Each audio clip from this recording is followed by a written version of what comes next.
Hello friends, good afternoon to all. Welcome to all in one study point.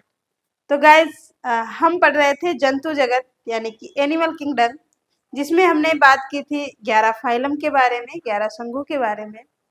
Last 3 class में हमने discuss किया कि कौन कौन से संघ होते हैं और उनमें कौन कौन से जीव यानी कौन सा जीव किस संघ में आता है, ये हमने बात की थी। आज हमारी जंतु जगत की चौथी क्लास है, जिसमें हम डिस्कस करेंगे कॉर्डेटा संघ के वर्ग की।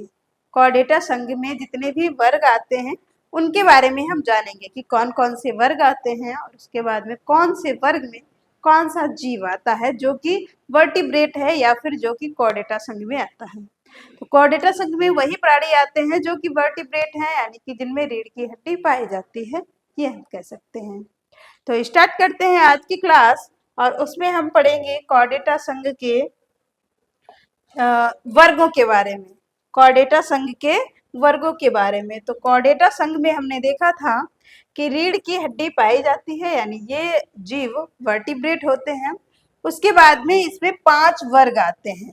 वर्ग की बात करेंगे, क्लास की बात करेंगे तो कितने वर्ग आते हैं? 5 वर्ग आते हैं, जिसमें एक आता है आपका पाइसस मत्स्य वर्ग, दूसरा है आपका एम्फीबियन यानी कि उभयचर वर्ग, और तीसरा है रेप्टाइल्स जिसको हम कहते हैं सरीसृप वर्ग, और चौथा है आपका एबीज यानी कि पक्षी वर्ग, और पांचवा है मैमल्स स्तनधारी, जिसमें सभी स्तनधारी जीव आते हैं। तो इन 5 वर्गों के बारे में हम आज की क्लास में पढ़ने वाले हैं। कॉर्डेटा संघ के 5 वर्गों के बारे में। कॉर्डेटा संघ में ही आपका यानी कि हम सब यानी मानव आते हैं, क्योंकि मानव में भी वर्टिब्रेट है, यानी कि वर्टिब्रेट कॉलम पाया जाता है, कशेरुक स्तंभ पाया जाता है। और अब हम जानेंगे कि जो मानव है या मछली है, मानव है मछली है, ये किस वर्ग में आते हैं, किस वर्ग में आते हैं। मछलियों के बारे में हमने पहले भी बात की है, कई मछलियों के बारे में, परंतु वो सत्य मछली नहीं थी, यानी कि हम ये कह सकते हैं कि वो मछली नहीं थी, वो अन्य जीव थे जिनके आगे फिश लगा हुआ था। वो ये हम कह सकते हैं, उनको हम कहते हैं असत्य मछली, फॉल्स फिश के नाम से जानते हैं। और जो हम पढ़ेंगे कॉर्डेटा संघ में मत्स्य वर्ग में जितनी भी मछलियां पढ़ेंगे, वो मछलियां होंगी सत्य मछलियां, उनको हम कहेंगे ट्रू फिश। क्या कहेंगे उनको? True fish. तो अब बात करेंगे हम पहले वर्ग की। कॉर्डेटा संघ का पहला वर्ग है मत्स्य वर्ग, जिसमें सभी क्या आती है? मछलियां आती हैं, और इन मछलियों को हम कहते हैं ट्रू फिश। क्या कहेंगे? ट्रू फिश, सत्य मछलियां। सत्य मछली की बात हम किसमें करते हैं? कॉर्डेटा संघ के आपके मत्स्य वर्ग में करते हैं। कॉर्डेटा संघ के मत्स्य वर्ग में आती हैं जितनी भी मछलियां, वो होती हैं सत्य मछलियां, ट्रू फिश। इससे पहले हमने जेली फिश, स्टार फिश, कई फिश पढ़े जो कि वो थी असत्य मछलियां। कैसी मछलियां थी? असत्य मछलियां थी। अब हम बात करते हैं मछलियों की, और साथ में याद रखेंगे जो आपका कॉर्डेटा संघ है, इसमें जितने भी जीव होंगे, या हम कहें कॉर्डेटा संघ के जितने भी प्राणी होंगे, उन सभी में वो सभी बहुत ही विकसित होंगे, यानी पूर्ण विकसित होंगे, जिनमें डाइजेस्टिव सिस्टम हो गया, सर्कुलेटरी सिस्टम हो गया यानी कि परिसंचरण तंत्र हो गया, उसके बाद में एक्सक्रेटरी सिस्टम हो गया, रिस्पायरेटरी सिस्टम हो गया, ये सारी चीजें पाई जाती हैं। कहने का मतलब यहाँ पर जितने भी जीव होंगे वो पूर्ण विकसित होंगे, उनमें अंग प्रणाली भी पाई जाती है, ऑर्गन सिस्टम भी पाए जाएंगे। तो अब हम बात करेंगे पाइसेस की, यानी कि मत्स्य वर्ग की, जिसमें आती हैं सभी मछलियां, और मछलियों में यहाँ पर परिसंचरण तंत्र भी पाया जाता है, परंतु यहाँ पर याद रखना है इनका जो हृदय है वो 2 कक्षीय है। 2 मेंबर्स, यानी कि जो आपका मेंबर होंगे इसमें चेम्बर होंगे हृदय में, वो कितने होंगे? 2 होंगे, यानी इनका हृदय 2 कक्षीय होगा। किसकी बात कर रहे हैं? हम बात कर रहे हैं मछलियों की, मत्स्य वर्ग की। 2 कक्षीय हृदय पाया जाता है, साथ ही साथ एकल परिसंचरण तंत्र पाया जाता है, सिंगल सर्कुलेटरी सिस्टम पाया जाता है। जबकि आप मानव में आपने पढ़ा होगा, हमने पढ़ा भी है लास्ट क्लास में, जो मानव है, मानव का जो परिसंचरण तंत्र है वो दोहरा परिसंचरण तंत्र है। दोहरा परिसंचरण तंत्र है। दोहरा परिसंचरण तंत्र में क्या होता है? दोहरा परिसंचरण में क्या होता है? ब्लड जो है 2 बार हृदय से होकर गुजरता है, 2 बार हार्ट से होकर गुजरता है। पहले क्या होता है, पहले सभी अंगों से हृदय में आता है, हृदय से फिर शुद्ध होने के लिए कहाँ जाता है, फेफड़े में जाता है, और फेफड़े से फिर वापस हृदय में आता है, और हृदय से फिर से अंगों में जाता है। तो पहले अंगों से हृदय में, फिर हृदय से फेफड़ों में, फेफड़े से फिर हृदय में, और हृदय से फिर अंगों में। इस तरीके से मानव में परिसंचरण तंत्र जो है वो कौन सा है, दोहरा परिसंचरण तंत्र पाया जाता है। जबकि आपको मछलियों में देखने को मिलेगा एकल परिसंचरण तंत्र, यानी वहां पर हृदय से सिर्फ एक बार ही ब्लड गुजरेगा, सिर्फ एक बार रक्त हृदय से होकर के गुजरेगा। तो याद रखेंगे मछलियों में, मत्स्य वर्ग में सिर्फ मछलियां आती हैं, और मछलियों का हृदय जो है वो 2 चैम्बर्स होता है, यानी यहाँ पर 2 कक्षीय हृदय पाया जाता है और एकल परिसंचरण तंत्र पाया जाता है। अब हम बात करेंगे श्वसन की, कि जो मछलियां हैं वो श्वास कहाँ से लेती हैं, यानी उनका श्वसन अंग क्या है। तो उनका मेन श्वसन अंग होता है गिल्स। गिल्स, गलफड़ों से वो क्या करती हैं, श्वास लेती हैं। गलफड़ों से क्या करती हैं, श्वास लेती हैं। इसके बाद हम बात करेंगे उदाहरण की कौन कौन सी मछलियां इसमें आएंगी आपके मत्स्य वर्ग में। तो आपका हो गया डॉग फिश, इससे पहले हमने पढ़ा था स्टार फिश। याद रखना स्टार फिश जो है वो एक असत्य मछली है, फॉल्स फिश है, जो कि इकाइनोडर्मेटा में आती थी। किसी भी संघ में कोई भी मछली आ रही है वो असत्य मछली होगी, फॉल्स फिश होगी, सिर्फ कॉर्डेटा संघ को छोड़कर। कॉर्डेटा संघ में और मत्स्य वर्ग में, कॉर्डेटा में भी मत्स्य वर्ग में जितनी भी मछलियां होंगी वो होंगी सत्य मछली, वो होंगी ट्रू फिश। इसके बावजूद जितनी भी अन्य संघ में मछलियां आई हैं वो सभी थी असत्य मछलियां। तो उदाहरण में याद रखेंगे डॉग फिश हो गया, टॉर्पीडो हो गया। अगला है आपका हिपोकैम्पस, समुद्री घोड़ा। ये याद रखना है, सी हॉर्स भी आपकी एक क्या है, मछली है, जो कि किसमें आएगी, मत्स्य वर्ग में आएगी। ये भी एक कॉर्डेटा संघ की ही मछली है। याद रखना है समुद्री मछली, समुद्री घोड़ा सॉरी।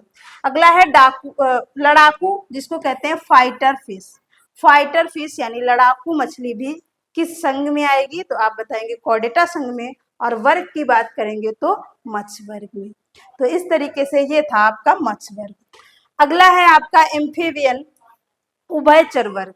अब हम बात करेंगे उभयचर वर्ग की कि इसमें कौन कौन से जीव आते हैं। तो उभयचर, उभय का मतलब होता है दो, उभय का मतलब है दो, और चर का मतलब है जो चल सकते हैं, यानी दो, जो ऐसे जीव जो 2 जगहों पर पाए जाते हैं, और वो जगह है आपकी जल और थल।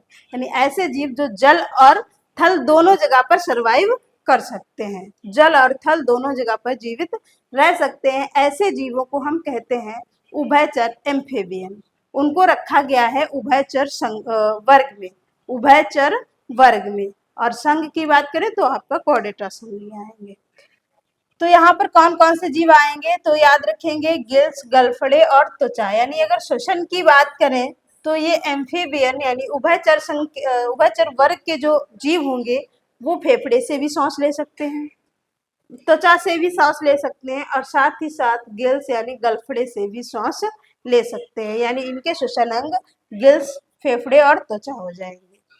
आगे बात करें हृदय की, तो इनका हृदय जो है वो 3 कक्षीय होता है। इनका हृदय 3 कक्षीय होता है, 2 आलिंद जिसमें होते हैं, 2 आलिंद के और एक निलय होगा, एक निलय होगा। जबकि हमने देखा मत्स्य वर्ग यानी मछलियों का हृदय 2 कक्षीय था, यानी 2 कष्टकीय था, और यहाँ पर एम्फीबियन यानी उभयचर का जो हृदय होगा वो 3 कक्षीय होगा। याद रखेंगे, जैसे इसमें क्या आ जाएगा, मेढक है, टेडपोल, मेढक के छोटे बच्चे को ही टेडपोल कहा जाता है, सेलामेंडर है। ये सब जीव किस में आएंगे, एम्फीबियन में आएंगे, उभयचर में आएंगे। आगे बात करते हैं, अगला है नंबर 3 रेप्टाइल्स, सरीसृप। नंबर तीसरा वर्ग है ये आपका कॉर्डेटा का ही तीसरा वर्ग कौन सा है, रेप्टाइल्स, सरीसृप। इसमें सभी जीव आएंगे रेंगने वाले, जो जमीन पर रेंग कर चलते हैं, ऐसे जीव इसमें सभी आएंगे। ये होते हैं कोल्ड ब्लडेड, कोल्ड ब्लडेड का मतलब क्या है? तो ऐसे जीव जो वातावरण के हिसाब से अपना बॉडी टेम्परेचर या हम कहें शरीर का तापमान नहीं बदल सकते, यानी सभी मौसम में वो नहीं रह सकते, ऐसे जीव को हम कहते हैं कोल्ड ब्लेडेड। ऐसे जीव को क्या कहते हैं? Cold blooded. तो जो रेप्टाइल्स हैं, जो सरीसृप हैं, वो हैं कोल्ड ब्लेडेड। और अगर हम बात करते हैं इनके श्वसन अंग की, तो इनका श्वसन अंग भी फेफड़ा है। रेप्टाइल्स का श्वसन अंग क्या हो जाएगा? लंग्स हो जाएंगे। हृदय की बात करें तो इनका भी हृदय कैसा है? 3 कोष्ठ की है। 3 कोष्ठ की हृदय पाया जाता है रेप्टाइल्स में भी। और पिछला वर्ग हमने पढ़ा था उभयचर भी, उभयचर, उभयचर और साथ ही साथ सरीसृप। यहाँ पर हृदय कैसा पाया जाता है? 3 कक्ष की। परंतु याद रखना है, एक्सेप्शन में जो आपका जो मगरमच्छ है, इसमें 4 कोष्ठ की हृदय होता है। यहाँ पर 4 कोष्ठ की हृदय होता है, यानी इसके हृदय में 4 कक्ष पाए जाते हैं। बाकी के आपको जितने भी सरीसृप और उभयचर मिलेंगे, सभी का हृदय 3 कक्षीय होगा। जैसे याद रखेंगे सांप, छिपकली, मगरमच्छ, कछुआ, ये किस में आते हैं? ये आते हैं आपके रेप्टाइल्स में, सरीसृप में, क्योंकि ये सब पृथ्वी पर रेंग कर चलने वाले हैं, चिपक कर चलने वाले जीव हैं। तो इतना याद रखना है आपको रेप्टाइल्स में कि ये हैं कोल्ड ब्लेडेड। साथ में इनका श्वसन अंग याद रख लेना है कि फेफड़ा होता है। हृदय जरूर याद रखना है कि इनका हृदय कैसा है? 3 कोष्ठ की है। परंतु मगरमच्छ का हृदय याद रखेंगे 4 कोष्ठ की होता है। पर आएगा कहाँ, किस वर्ग में आएगा? तो ये भी सरीसृप वर्ग में आएगा। आगे बात करते हैं, अगला वर्ग है हमारा एवीज, पक्षी वर्ग। एवीज, पक्षी वर्ग, ये होते हैं वार्म ब्लडेड। ये होते हैं वार्म ब्लडेड का मतलब है गर्म खून वाले होते हैं, यानी कि ये हर एक मौसम में अपने शारीरिक तापमान को ढाल लेते हैं। हर एक मौसम में अपने शारीरिक तापमान को क्या करते हैं? ढाल लेते हैं। इनके शरीर पर पंख पाए जाते हैं, क्योंकि ये पक्षी वर्ग है और पक्षी आप जानते हैं हर एक पक्षी के शरीर पर क्या पाए जाते हैं? पंख पाए जाते हैं। श्वसन अंग की बात करें तो इनका भी श्वसन अंग क्या है? फेफड़ा है, लंग्स है। हृदय की बात करेंगे तो इनका हृदय 4 कोष्ठ की पाया जाता है। इनका हृदय कैसा है? 4 कोष्ठ की है। पक्षी में आप जानते हैं कबूतर हो गया, शुतुरमुर्ग हो गया, मयूर है, पेंगुइन है। परंतु यहाँ पे याद रखेंगे कुछ पक्षी जो है उड़ने वाले भी होंगे और कुछ जो नहीं उड़ पाते हैं वो भी यहाँ पर आ जाएंगे। जो नहीं उड़ पाते हैं वो भी पक्षी वर्ग में आ जाएंगे। अगला और लास्ट वर्ग बचता है 5वां, मैमल्स, स्तनधारी। स्तनधारी की बात करें तो इसमें आपका आता है सबसे महत्वपूर्ण मनुष्य। क्या आ जाएगा इसमें? मनुष्य भी आएगा। मैमल्स की विशेषता याद रखेंगे, जितने भी मैमल्स हैं उनके शरीर पर बाल पाए जाते हैं। शरीर पर क्या पाए जाएंगे? बाल पाए जाएंगे। और हृदय जो होगा वो 4 कोष्ठ की होगा। हृदय कैसा होगा?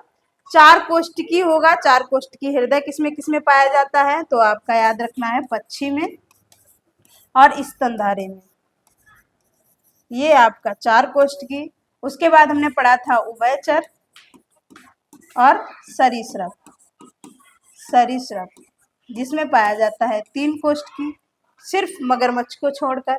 और मछलियों में पाया जाता है 2 कक्ष की, 2 कोष्ठ की, 2, 3 और 4। ये याद रखना है आपको। सरीसृप में सिर्फ और सिर्फ मगरमच्छ को छोड़कर सभी का हृदय 3 कोष्ठ की होता है। आगे बात करें, जो मैमल्स हैं ये बच्चे को जन्म देते हैं, जिनको हम कहते हैं वोविपोरस। क्या कहेंगे?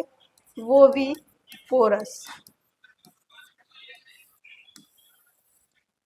आगे बात करें तो ये भी गर्म रक्त वाले होते हैं, यानी ये भी हर एक मौसम में रह सकते हैं। अपने बॉडी टेम्परेचर को हर एक मौसम में क्या कर सकते हैं? ढाल सकते हैं। उदाहरण की बात करेंगे तो ब्लू व्हेल। ब्लू व्हेल ये भी किस में आएगी? ये भी स्तनधारी में आएगी। और साथ ही साथ याद रखेंगे सबसे बड़ा स्तनपायी, सबसे बड़ा क्या है? स्तनधारी जीव है।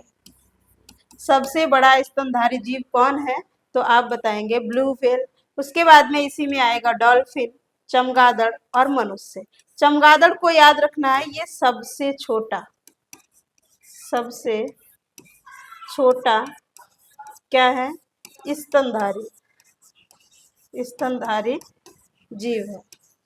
तो सबसे छोटा स्तनधारी कौन हो जाएगा, वो भी स्थलीय यहाँ पर याद रखेंगे, ये है चमगादड़। और सबसे बड़ा स्तनधारी आपका ब्लू व्हेल हो जाएगा।